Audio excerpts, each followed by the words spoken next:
Ассаламу алейкум ва рахматуллахи ва баракатух. Қалдарыңыз Айнұр Артықбай қызы. Бүгінгі тақырып мен сіздерге уәде еткендей Алланың есімдерін өтетін боламыз. Бірақ 99 көркем есімнің барлығын өтпейміз, себебі бұл видео ұзақ болып кетеді. Мен бүгін 5 есімін өтетін боламын. 5-тен бастаймын. Сіздерге сол үшін айтатыным, бір дәптер қойыңыздар. Себебі мен тек қана мысалға Әл-Малик, Әл-Кудус деп бұлайынан өтпеймін. Әр қайсының мағынасы әртүрлі және әр есімдермен біз Аллах Тағалаға жүгінсек болады. Мысалға, Әл-Ғафур, Аллах кешірімдісің ғой сен мені кешіре көр. Әр-Разақ, Аллах Тағала сен өзің ризық берушісің ғой, маған адалынан ризық бер, берекелді ризық бер деген сияқты Алланың есімдерімен біз Аллах Тағалаға жүгінеді екенбіз. Аллахтың 99 көркем есімімен. Менен алдыңғы видеоларда сіздер менен сұрап жүретініздер Алланың көркем есімдерін өтейік деп. Міне альхамдулилля бүгіннен бастаймыз. Және де мен әр видеода 5-5-тен өтетін боламын. Сіздер жазып аласыздар. Сіздеріне миларыңыз ашымайды, мен де миым ашымайды. 5-5-ден жақсылап жазып аламыз. Жаттап алсақ, нұр үстіне нұр. Алланың көркем есімдері. Құран-ы Каримде Араф сүресінде айтады. Ең көркем есімдер Аллах Тағалаға тән. Ендеше Алланың көркем есімдерімен тіл қатып, оған дұға жасаңдар дейді. Құран-ы Каримде Араф сүресінде айтылып жатыр екен. Мұхаммед пайғамбарымыз саллаллаху алейхи ва саллям бір сөзінде кімде-кім Алланың 99 көркем есімін жаттап алатын болса, ол адам жәннатқа кіреді дейді. Және де тағы бір сөзінде кімде-кім әрдайым Алланың көркем 99 көркем есім бар. Бір екен 100 дейді. Осыны әрдайым зікір етіп жүретін болса, ол адам жәннатқа кіреді дейді. Бұны Мұхаммед пайғамбарымыз саллаллаху алейхи ва саллям пайғамбарымыз айтып жатыр. Демек, ол хақ, білесіздер, иә? Ол кісі өздігімен ешқашан сөйлемеген, ол Аллахтан келген уақида айтып жүрген, сөйлеп жүрген. Енді осыны бір оқиғаға қосатын болсам. Бір оқиға болған кезінде Мұхаммед пайғамбарымыз саллаллаху алейхи ва саллямның бұл дұға жайында Мұса алейхиссаламның алдына бір әйел келген. Оны білесіздер, мен қысқартып айтайын. Бір бедеу әйел келіп Мұса алейхиссаламнан сұрайды: мен бала туа алмай жүрмін, бала көтере алмай жүрмін, сен Аллахтан сұрап бер дейді. Себебі Мұса алейхиссалам Алламен тікелей сөйлесетін болған, білесіздер, иә? Содан кейін, яғни Алланы көрмеген, Алланың дауысын еститін болған. Содан кейін сол кісі әйел адамнан бала сұрағаннан кейін Мұса алейхиссалам Аллах Тағалаға айтады: Аллах Тағала осындай бір әйел бала сұрап тұр дегенде, ол әйел бедеу, ол әйелге мен бала бермеймін деп айтады. Аллах Тағаланың өзі айтып тұр. Содан кейін Мұса алейхиссалам жаңағы әйелге айтады: Аллах Тағаладан сұрадым, Аллах Тағала ол әйел бедеу, мен ол әйелге бала бермеймін деп айтты деді. Содан кейін әйел қарап тұрып, теріс қарап кетіп баратқан кезінде айтады: мен Алладан үмітімді үзбеймін дейді да, кетіп қалады. Содан кейін арада бір 3-4 жыл өткеннен кейін Мұса алейхиссалам көріп қалады жолда, қолында 2 баласы болады. Содан кейін сұрайды: сіздің балаңыз ба дегенде, иә, менің балам, маған Аллах Тағала берді дейді. Содан кейін Мұса алейхиссалам Аллаға қайттан жүгініп, Алладан сұрайды: иә, Аллах Тағала, сен осы бала бермеймін деген едің ғой, мынау 2 баласымен жүр, мен көрдім деген кезінде Аллах Тағала айтады: сенен кеткеннен кейін ол әйел қатты жаңағы менен сұрады, дұға қылып сұрады. Яғни бірінші түндерде тұрып сұрайтын дейді. Яғни тахаджуд намазында тұрып сұраған екен. Тахаджуд намазы біз білеміз, Алламен бүкіл мәселені шешіп алатын намаз. Яғни барлығы ұйықтап жатқан кезде оны барлығымыз білеміз, иә? Үйде қандай да бір проблема болса, күніге Алланың қалауымен тахаджуд намазына, таңғы намазға 1-2 сағат қалғанда тұрып, 2 рәкатын оқып, қайттан ұйықтап, қайттан таң намазын оқысаңыз болады. Немесе Мен осылай істеп жатамын. Таң намазына 1 сағат қалғанда тұрам, немесе 1,5 сағат қалғанда тұрам. Тахаджуд намазын оқып, одан кейін Әлем Нашрах сүресін оқимын. Содан кейін таң намаз кіреді, таң намазын оқып, қайттан жатып, қайттан тұрып жұмысқа кетемін. Сондай сияқты бұл әйел тахаджуд намазын оқып, тахаджуд намазына түндерде тұрып, бәрі ұйықтап жатқан кезде Алладан сұраған екен ол перзентті. Яғни біз Алланың көркем есімдерімен, я Аллах Тағала ат-Тауабу Рахим деп, сен тәубелерді қабыл қылушысың, мен тәубемді қабыл ете көр. Я Ғафур, сен кешірімдісің ғой, мені кешіре көр. Я Разақ, я ризық беруші, маған адал берекелді ризық бер деп, әр дүниеге қатысты сұрағыңыз келетін болса, әр дүниеге қатысты Алланың есімдерінің ішінде әрқайсысы әртүрлі мағына. Мен сол үшін сіздерге айтып жатырмын, 5-5-тен өтеміз деп. Қазір мен оқып беретін боламын. Және де видеоның астына сол 5-еуінің мағынасымен бірге жазып тұрам. Және де мен 10-нан өтейін десем, видеоның астына сыймайды. Сол үшін 5-5-еуден мен өтіп тұратын боламын. Сіздерге де жеңіл, маған да жеңіл. Бірақ міндетті түрде жазып алыңыздар. Алланың көркем есімдерімен сұраймыз. Я Саттар, әй жаратушы, сен жасырушы дейді. Әй жасырушы, Саттар деген есімі жасырушы дейді. Сен менің айыбымды екі дүниеде де жасыра көр деген сияқты. Ол әйел Алланың көркем есімдерімен сұраған дейді. Бірінші тахаджуд намазын оққан, одан кейін Алланың көркем есімдерімен бірге сұраған Аллах Тағаладан. Және де үшіншісі нық сеніммен сұраған дейді. Нық сеніммен. Біз осы дұға қылған кезінде осы біз мына нәрсеге мән беруіміз керек. Біз дұға қылған кезде Аллах Тағала бере ма, бермей ма, енді Аллах Тағала өзі беретін өзі ғой деп, мына жерде бізде күмән болмау керек. Аллах Тағала міндетті түрде береді деп сұрауымыз керек екен. Сол үшін себебі Аллах Тағала міндетті түрде беруші, міндетті түрде көруші. Ол өте албади, ол өте бай. Алладан сұраймыз, ол беруші, көруші, сезуші, білуші барлығын. Содан кейін бұл әйел Аллах Тағаладан, сен Аллах Тағалам, сен бересің, сен берушісің, сен бермеу мүмкін емес.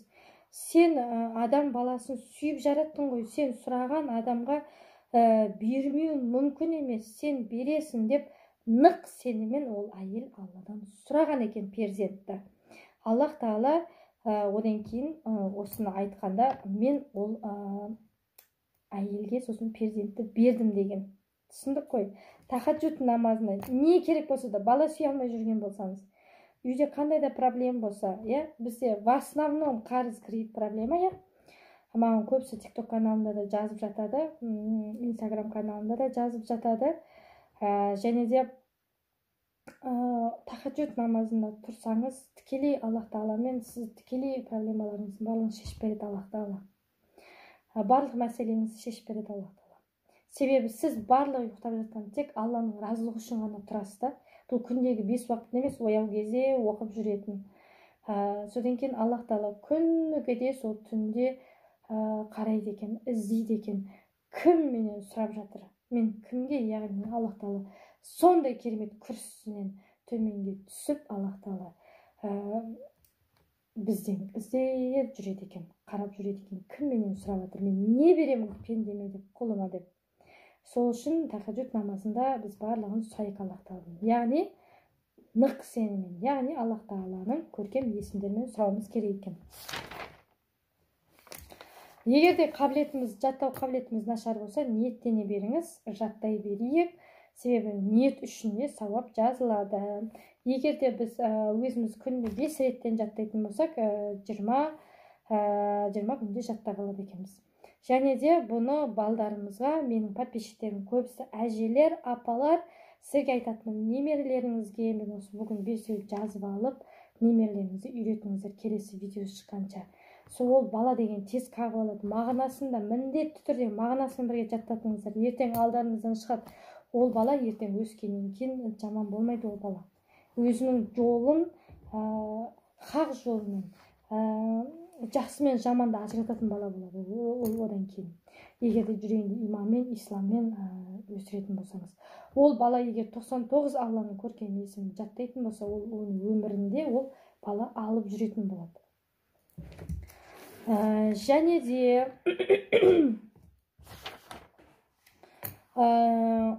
мен сіздерге бір хадис айтып кетейін, осы Алланың есімін бастамас бұрын. Бұхари, Муслим, Термизи және Насайдың жеткізген хадистерінде кімде-кім күніне 100 рет Субханаллахи ва бихамдихи деп айтса, күнәлары теңіздің көбігіндей көп болса да кешіріледі деген. Түсіндік. Бұның мағынасы, яғни біз қалай айтамыз? Субханаллахи ва бихамдихи субханаллахил азим. Яғни мағынасы, Аллаға сансыз мақтау мен шүкірлік айтамын. Ұлы Алла мінсіз кемшілік атаулыдан пәк дейді. Яғни біз сансыз мақтаулармен, Аллаға мақтаумен, мадақтаумен сансыз шүкір қылатын боламыз да. Мағынасы сондай. Осыны біз күнде 100 рет айтатын болсақ. Және ұлы Алла мін жоқ, мінсіз, және кемшілігі жоқ, пәк кемшіліктен деген мағынаны білдіреді екен. Сол үшін күнделікті осы Субханаллахи ва бихамдихи Субханаллахил азимді аузымызда айтып жүре берейік. Ішімізден дыбыспен шығарып, тек қана дәретханада айтпаймыз. Бұған дәреттің керегі жоқ. Бұл зікір бізде ешқашан тоқтамауымыз керек. Сол үшін айтып жүре береміз. 100 рет болмаса да, өзіңіз санамасаңыз да күнімен айтып жүрсеңіз нұр үстіне нұр екен. Яғни Алланың бірінші есімін бастайды. Ең бірінші есімі Алла дейді. Алла. Мағынасы, оның Аллах Тағаланың бар екендігі және оның илахи сипаттарын білдіретін есім дейді. Аллах деген есім Алланың бар екенін және оның илахи сипаттарын білдіретін есім дейді. Аллах Тағаланың 99 есімі деген қандай? Ол 99 сипаты ол Аллах Тағаланың. Бір Алланың өзіне 99 сипаты бар. Раббымыздың ең ұлық есімі дейді Аллах деген. Кім жаратушының аса әдемі есімін күніне 1000 рет қайталап зікір етсе, иманы берік болады дейді. Иманымызды күшейткіміз келсе, Аллах деген есімді күніне 1000 рет айтып жүруіміз керек екен. Түсіндік қой? Мен сіздерге сол үшін айтып жатырмын, әрқайсысы әртүрлі мағына, әрқайсысы әр тау. Екінші есім Әр-Рахман. Әр-Рахман. Мағынасы аса қамқор. Оның қамқорлығы өз жаратқан бүкіл мақұлықтарына тиесілі. Қамқорлы Алла Тағала мұсылмандардың, сондай-ақ кәпірлердің өмірлік қажеттерін өтейді. Алланың бұл есімін зікір еткен адамның ойлау және жаттау қабілеті күшейеді. Сондай-ақ ол адам қаталдықтан арылады. Яғни Әр-Рахман деген есіміміз күніге пәлендеп айтылмаған, күніге біз айтып жүретін болсақ, жаттау қабілетіміз жақсарады екен, және қаталдықтан ол адам арылады екен. Яғни басқа адамға қатал болмайды, ол адам жүрегі жұмсарады деген сөз. Үшінші есім Әр-Рахим. Ерекше мейірімді, рахымды, бір жақсы іс үшін бірнеше есе берген және ешқашан сауап істерді жоймайды дейді. Аллах Тағала берген сауап істерін ешқашан жоймайды дейді. О дүниеде тақуа мұсылмандарға мейірімді болады дейді. О дүниеде тақуа мұсылмандарға мейірімді болады дейді. Кімде-кім бұл есімді 100 рет атап жүрсе, қайғы қасіреттен аман болады дейді. Яғни үйіңізде қайғы қасірет болып жатса емес, даже осыны егерде айтып жүретін болсақ, бұл қайғы қасіреттен аман болады. Яғни қайғы қасірет сізге жоламайды деген сөз. Сол үшін Әр-Рахим деген есімін күніне 100 рет атап жүруіміз керек. 100 рет Әр-Рахим, Әр-Рахим, Әр-Рахим, Әр-Рахим. Қазір электронды тәспілер де бар, көп. Санамасаңыз да күніге айтып жүрсеңіз де болады. Немесе тәспімен. Тәспімен. Мына 99-лық тәспі бар ғой. Соны бір рет айналдырып шықсаңыз, осы Әр-Рахим деген есімді сол 100-ге толтырсаңыз болды. Сонда сізге қайғы қасірет, сіздің отбасыңызда, сіздің өзіңізде қайғы қасірет жоламайды дейді. Көрдіңіздер ме? Қандай керемет. Енді 4-ші есімге келдік. Әл-Малик. Патша дейді. Ол қалай басқарам десе де өзі біледі дейді. Оған кеңші керек емес дейді. Өзі басқарады. Қалай басқарам десе де өзі біледі дейді. Оған барлығы тәуелді.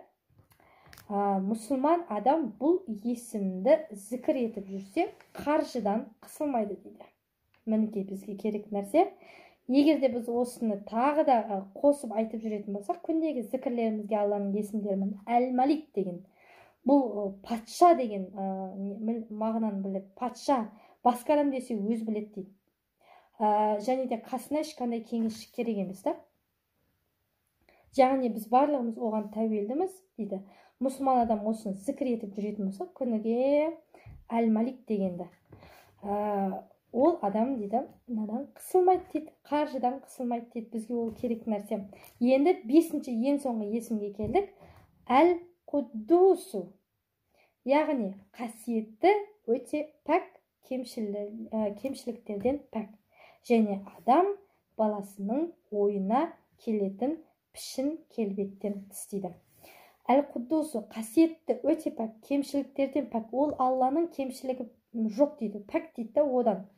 Адам баласының ойына келетін пішін келбеттен тыс дейді. Яғни Аллах тағала, бұл жерде айтып тұр ғой, біз Аллах тағалаға пішін бермейміз да, бере алмаймыз да, ешкімнің ойына ол Құдай сақтасын, ол нәрсеге біз жоламауымыз керек. Соны айтып жатыр. Кемшіліктен пәк дейді да, кемшіліктен пәк. Біз Аллах тағала пішін, ондай нәрсе бермейміз да, бере алмаймыз да. Ол біздің исламда, біздің мұсылманда ондай жоқ ондай нәрсе. Соны айтып жатыр ғой, кемшілігі жоқ деген нәрсе ғой, кемшілігі жоқ ол Алланың. Яғни бүгіндікке осы 5 есімін өттік. Сіздерге де оңай болсын, біздерге де оңай болсын. Балдарға, немерлерге үйретіңіз, жазып алыңыз міндетті түрде дәптерге. Әрқайсысы бір тау, мен 99 есімін жайлап өтетін боламыз. Комментарияға жазыңыздар. Немесе 10-ын өтейін ба, немесе 5-ін өте берейін ба, өздеріңіз айтыңыздар. Келесі видеода мен 5 немесе сіздердің комментарияларыңызға қарап 10 есімін немесе 5 есімін өтетін боламын. Бірақ видеоның астында енді ұзақ болып кетеді. Енді менің міндетті түрде менің каналыма тіркеліңіздер, лайк басыңыздар, комментария жазыңыздар, мен міндетті түрде жауап беремін.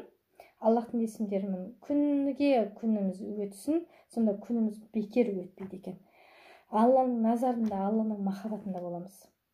Және де сіздердің өте ыстық, өте бір керемет тамаша комментарияларыңызға Алла разы болсын, үлкен рахмет. Барлығыңызға маған жаңағы кеше ауырып қалған едім, Алла шипасын берсін деп жатсыздар. Иншалла, амин. Кішкене тамағымда қалды.